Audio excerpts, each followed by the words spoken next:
Welcome to Unlearning with Laura, the podcast where you get to rewire your mind, reclaim your power, and break generational cycles. I'm Laura Stiles, clinical hypnotherapist and mindset coach, and founder of The Mindful Generation, the place where parents come to transform their lives and live with more purpose and freedom. Let's dive in. Hi everyone, welcome to this week's episode of Unlearning with Laura.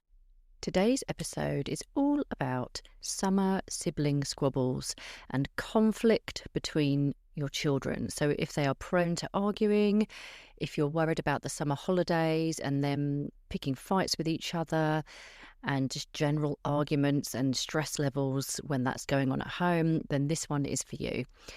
This episode has been repurposed. It was an Instagram live that I actually did about a year ago with another parent coach called Jodie Jones. Jodie is from Nurture Infused Parenting, and she is a conscious parenting coach like myself and a special educational needs expert. She's also brilliant at offering support and advice on challenging behaviours and neurodiversity, anxiety in children and that kind of thing. So her words of wisdom in this episode are brilliant, and we cover 4 different points on how to really navigate those difficult moments during the summer break. So definitely give this one a listen if your kids are prone to argue and have conflict with each other. And if you ever feel stuck or confused about how to stop that from happening, then this will really be helpful. There's tips, advice and support and perhaps nuggets that you may never have even thought about. So without further ado, I'm going to stop talking and just be aware that the beginning of the audio is literally just diving straight into it, because I edited out the intros and the waffle at the beginning, so it may sound like it begins mid-sentence, which it pretty much does, but that's for a good reason. I didn't want you to listen to any irrelevant stuff in the beginning, so enjoy.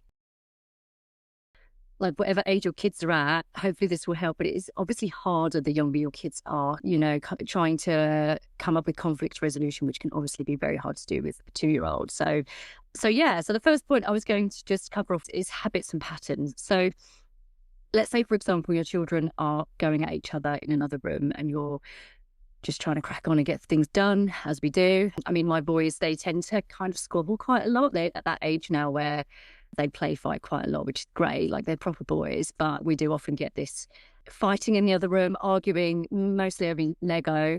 And it's just being aware of your habits and patterns and what happens to you and your nervous system once you hear an argument suddenly happening. So, for example, my kids recently were just having a massive argument. And for me, my trigger that I struggle with is hearing that whinging voice, like a shrill, whingy voice. I'm always like, it really gets me.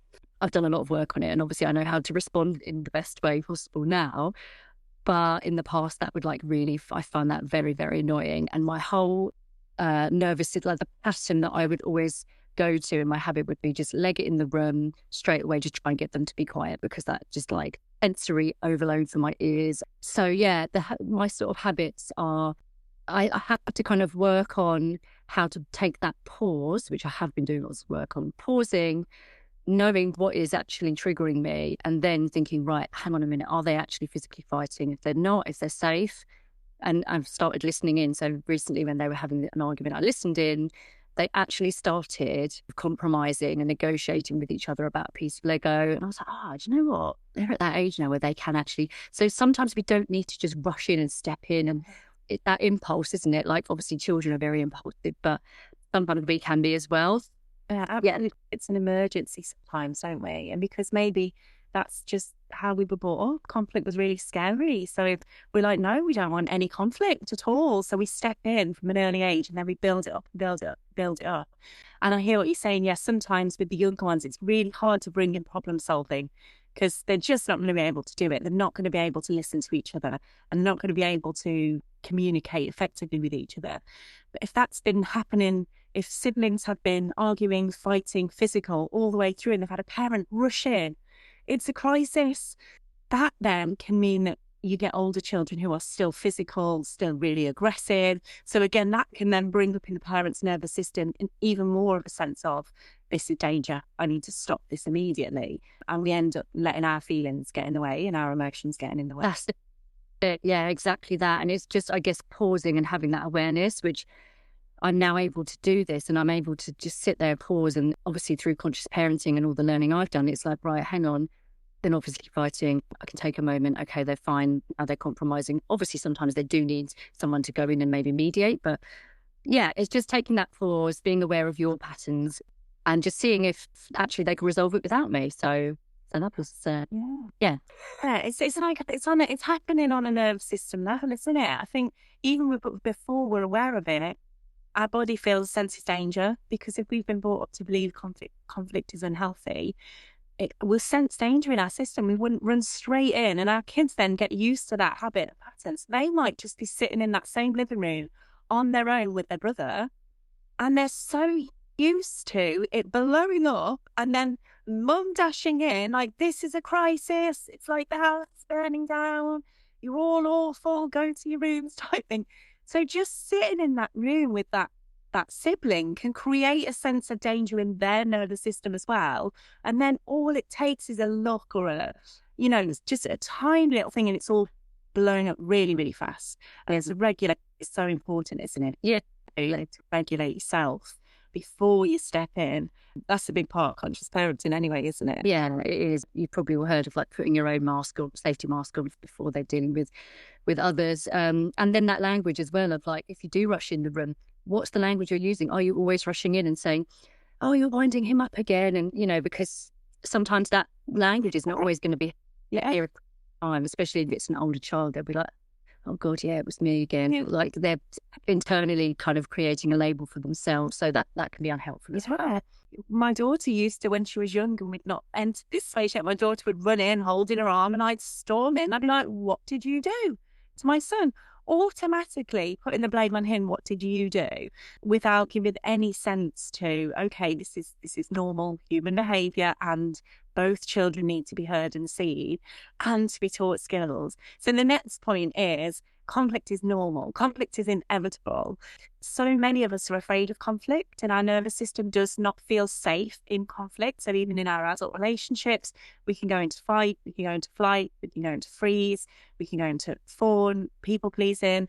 And conflict can feel really unsafe on a nervous system level, which is why the somatic work is so important, to get a sense of what is your pattern when it comes to conflict.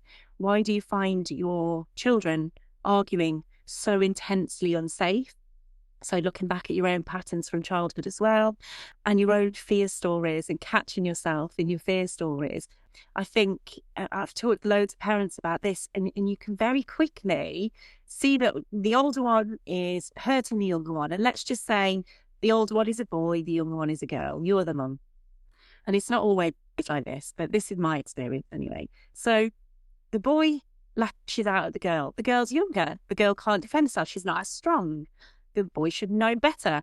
And I say know better because his brain isn't developed enough to know better yet. But anyway, we believe it is. So we attach this label to our oldest child. Oh my goodness, they're an abuser. They're going to end up in prison. No one's going to like them. They're going to end up having no friends at all. And then for the younger one, it might be, gosh, they're just, particularly, we were talking about this yesterday, weren't we? When children get older, when they're younger, we're like, yeah, go tell the teacher, go tell the adult. And they start to believe that they can't resolve conflict without the adult. So it's, when we were younger, it was, I'm dobbing on you.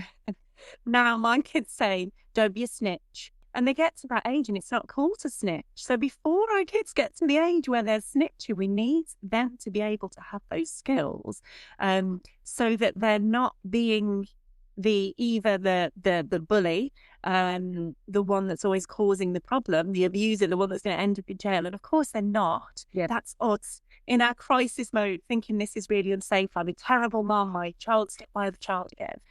And anyway, you're going to come on to that. So no, that's such a good point. And I was just thinking there about the example that I used yesterday about my eldest, who had this he was going through that period of, if he got wound up by his dad, he would come straight to me and be like, Daddy's being mean. And it's like, okay, but been in the room. I don't know what you guys are doing. I've got nothing to do with what I just had to say to him, if you think he's being mean, you have to go and tell him that to his face, and you have to come to a resolution between you. Like, tell him yourself, because my husband would probably say, always telling tales, but it's like, okay, there's a reason why he's obviously feeling upset. You want someone to comfort him. It's all communication, is it? But I don't want to get involved, because I want him to, he's now at that age where he can learn those skills and he can have the empowerment. Like, we're building resilience for them, aren't we? If we're giving them the empowerment to actually have those conversations and say, hey, what you did then actually really upset me. And he has now started doing that, which is so helpful for him, because now he can say that to my husband, and my husband will be like, oh, okay, this is like very grown up and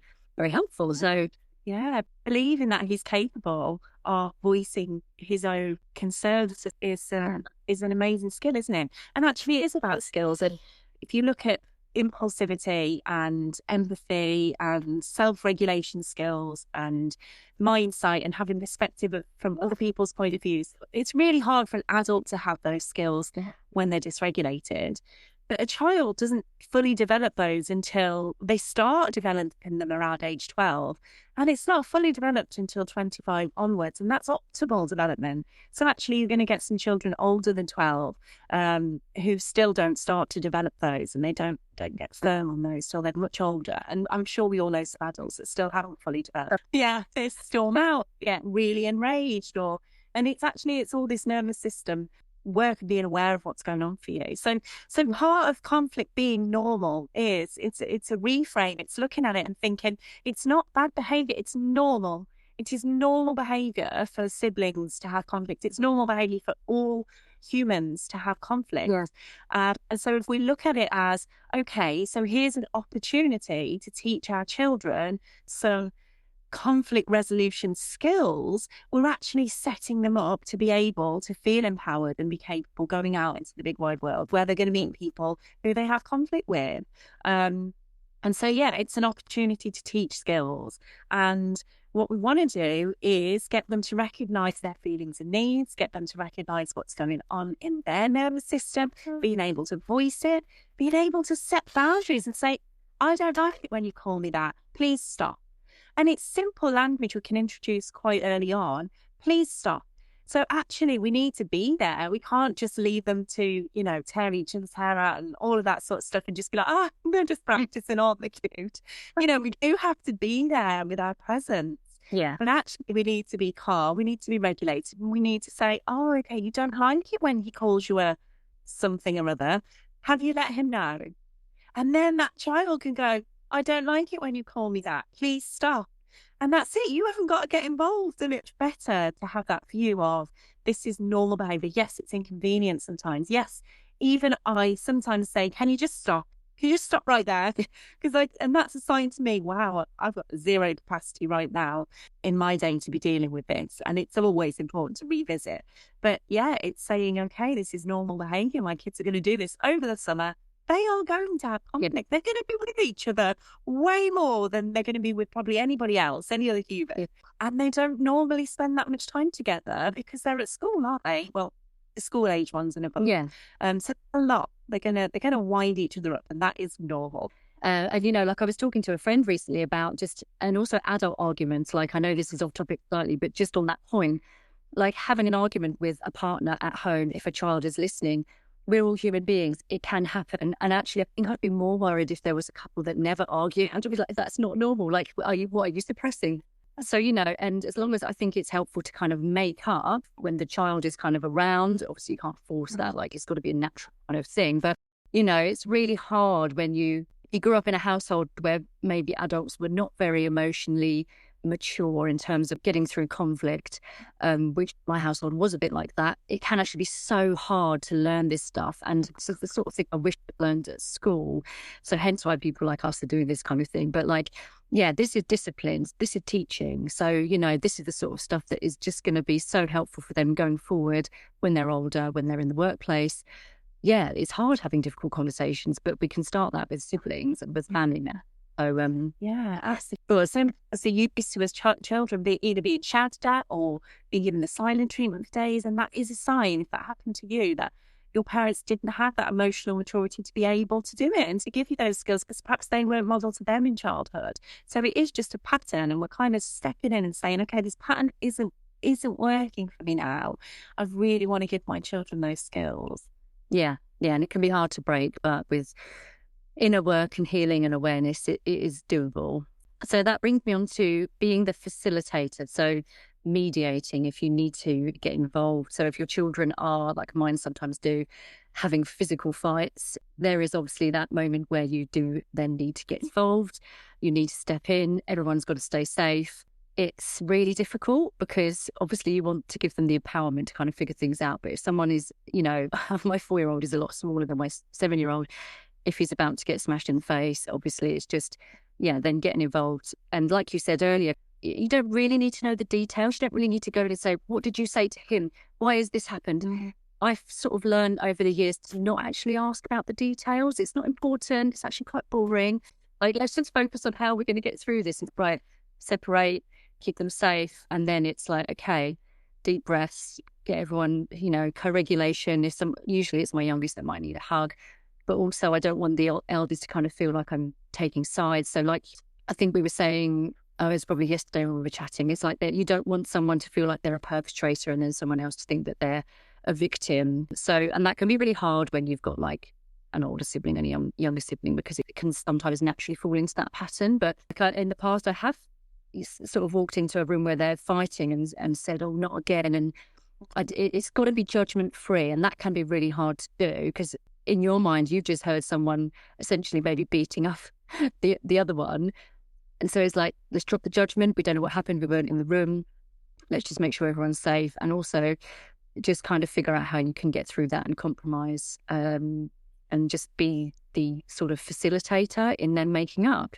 Yeah, absolutely. We don't want to be the judge, do we? We don't want to be the person that always sides with one or the other, because it exacerbates the problem. If we always side with the youngest, let's say, or the one that always ends up getting hit, the one that's seems the most vulnerable to us, that we've attached that label to them, for example, it's going to really impact on their attachment and relationship with each other, their connection with each other, because there's going to be jealousy. There's going to be a sense that this is not fair.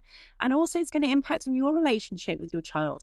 And the one that you kind of label as instigator, perpetrator, they are going to feel a whole lot of shame. They are going to feel very angry, very misunderstood.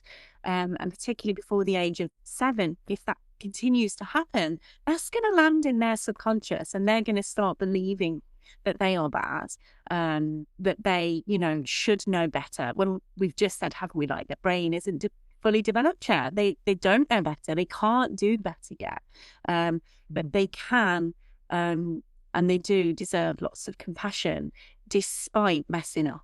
I think you talked about repair earlier, and it's so important. It's okay. We all mess up. We're all human.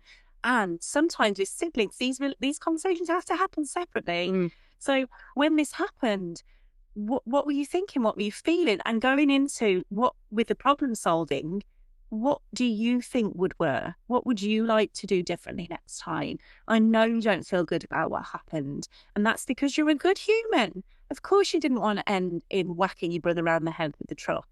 However, it happened. You've apologised. We can move on. Let's put a plan in place for next time. So it's always about empowering them and giving them the compassion so that they can have compassion for themselves. Don't want them going through life thinking they're the bully. Yeah.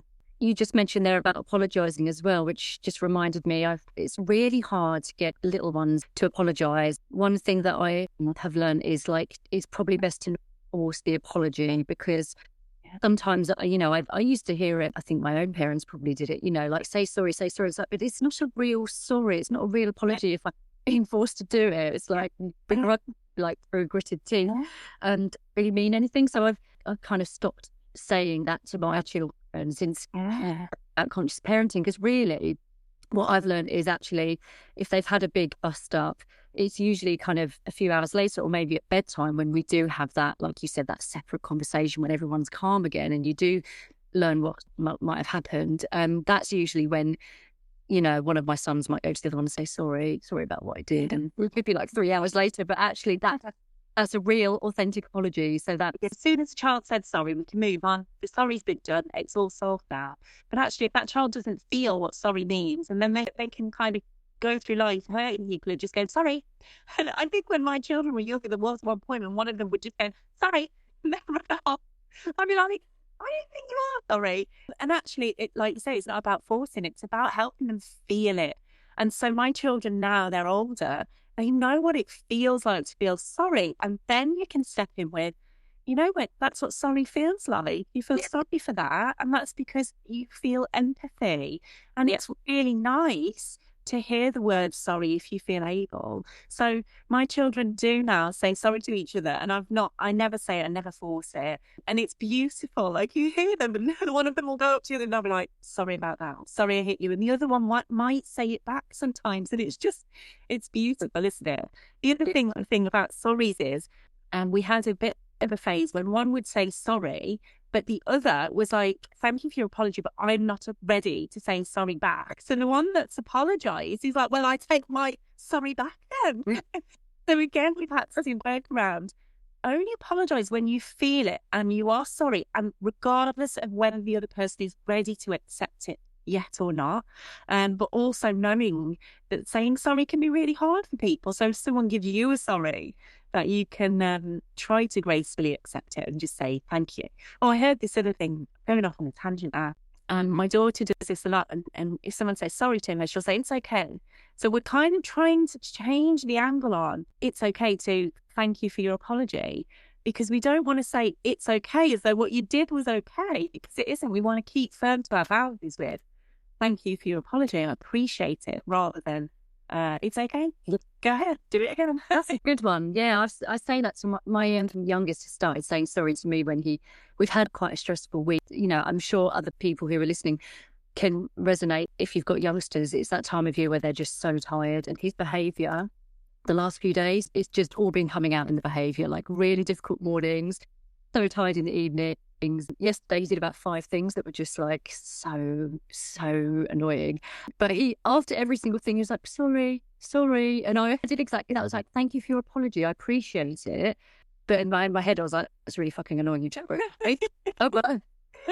If I said it's okay, he probably would then break the radiator again, which he did yesterday.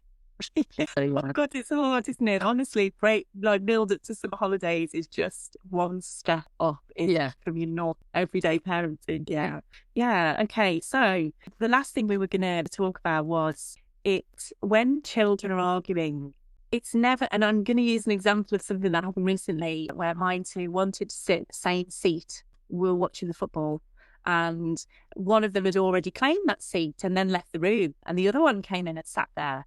And so because they couldn't kind of put each other's perspective on it, the one came back in then and was like, that's my seat. I was sat there first. And it's never about the seat. No. I mean, maybe the seat is the best seat in the room. I don't know. It's not about the seat. It's not about the object. It's not about the fluffy toy that they're both fighting over. It's not about the thing. It's always about the feelings and needs beneath the surface and what it looks like. Yeah. So whatever they're arguing about, it's not about that. It's about their feelings and their unmet needs. And maybe their feelings are really big. They've got some really big sensations in their body. Perhaps they're feeling angry. Perhaps they're feeling sad, whatever, frustrated. So their feelings are bubbling over. Have their basic needs been met? What's going on for them? So their feelings are hard for them to handle.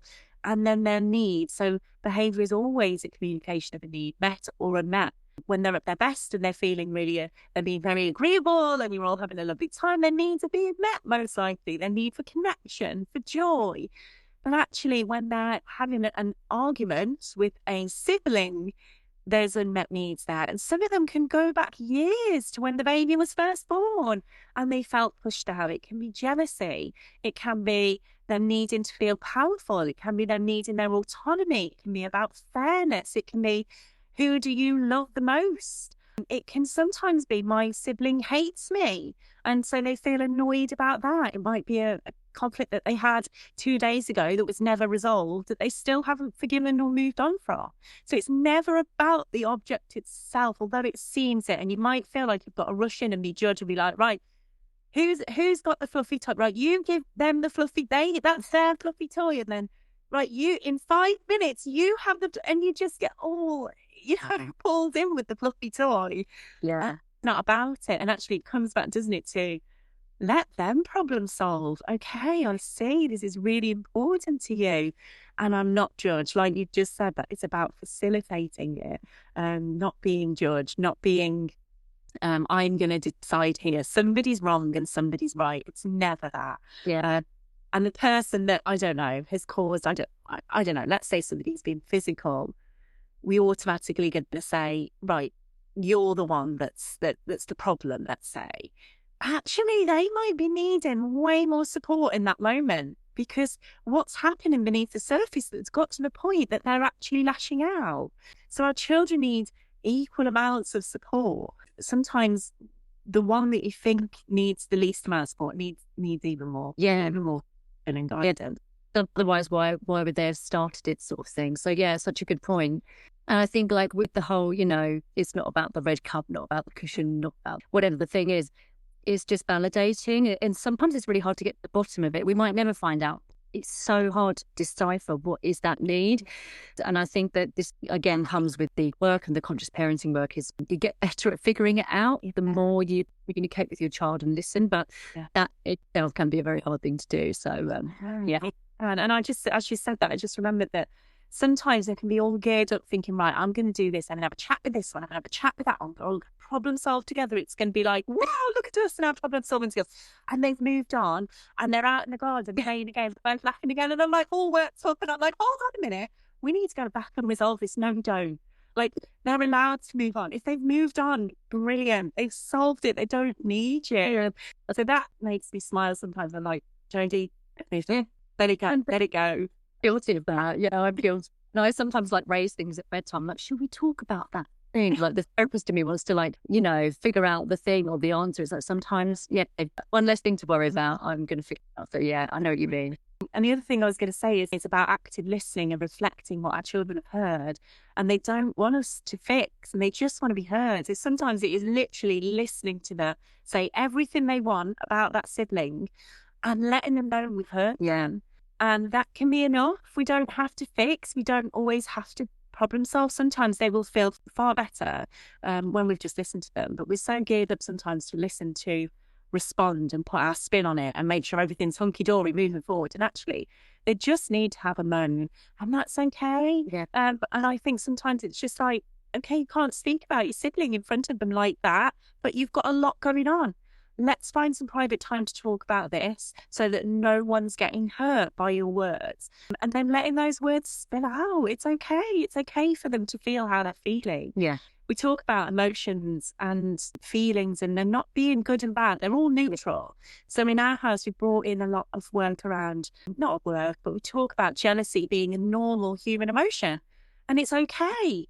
And recently, one of my kids said to me, I think I was feeling really jealous about that. And they were talking about something in me. They'd seen this characteristic, and they were feeling really jealous about it. And I was like, it's mind-blowing that they've been able to identify that.